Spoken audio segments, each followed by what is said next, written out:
નમસ્કાર, જય હિન્દ, જય ભારત। સ્વાગત છે તમારું આપણી YouTube channel government pension salary info and ન્યૂઝમાં।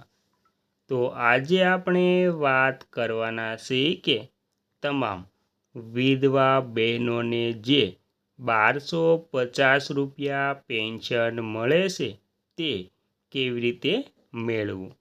તો દરેક વિધવા બહેનોને મળશે રૂપિયા 1250નું પેન્શન। તો વિધવા બહેનોએ સૌથી પહેલાં કયું કામ કરવું પડશે? તો તેમના ખાતામાં રૂપિયા 1250 દર મહિને જમા થશે। તો તેના માટે વિધવા બહેનોએ ઘરે બેઠા કઈ પ્રોસેસ કરવી પડશે અથવા તો તેમને ઓનલાઈન અથવા તો ઓફલાઈન ફોર્મ કેવી રીતે ભરવું, તે ફોર્મ ભરવા માટે કયા પુરાવાની જરૂર પડશે તેની સંપૂર્ણ વાત આજે આપણે આ વિડીયો મારફતે કરવાના છીએ। તેથી વિડીયોને અંત સુધી જોવા નમ્ર વિનંતી। અને તમે આપણી ચેનલમાં નવા હોય તો આપણી ચેનલને સબસ્ક્રાઈબ કરી લેજો અને વિડીયો ગમે તો લાઈક કરવાનું ભૂલતા નહીં।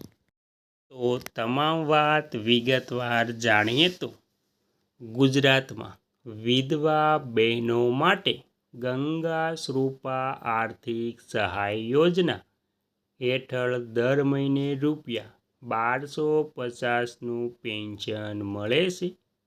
આ સહાય મેળવવા માટે બહેનોની ઉંમર 18 વર્ષ કે તેથી વધુ હોવી જોઈએ।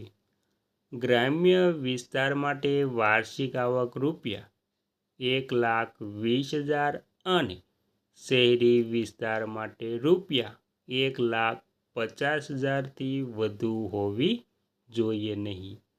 અરજી કરવા માટે મામલતદાર કચેરી અથવા ગ્રામ્ય કક્ષાએ ગ્રામ પંચાયતનો સંપર્ક કરવો। જરૂરી દસ્તાવેજો: વિધવા બહેનોનો ફોટો, પતિના મરણનો દાખલો, આધાર કાર્ડ અથવા તો ચૂંટણી કાર્ડની ઝેરોક્ષ। ત્યારબાદ જે ચૂંટણી કાર્ડ છે ત્યારબાદ આવકનું પ્રમાણપત્ર જે મામલતદાર દ્વારા ઇસ્યુ કર્યું હોય તે, ઉંમરનો પુરાવો તેમાં શાળા છોડ્યાનું પ્રમાણપત્ર અથવા તો જન્મ તારીખનો દાખલો, બેંક અથવા તો પોસ્ટ ઓફિસની પાસબુક। અરજી કરવાની રીત: તાલુકા મામલતદાર કચેરી અથવા તો નજીકના ગ્રામ પંચાયત વીસીએ કેન્દ્ર પર જવું, ત્યાંથી ગંગા શ્રુપા સહાય યોજનાનું અરજી ફોર્મ મેળવવું। ફોર્મમાં પૂરી માહિતી ભરીને ઉપર જણાવેલા તમામ દસ્તાવેજો જોડવા, ફોર્મ રૂબરૂ ત્યાં જમા કરાવવાનું। તમે ઘરે બેઠા ડિજિટલ ગુજરાત પોર્ટલ પરથી પણ ઓનલાઈન અરજી કરી શકો છો।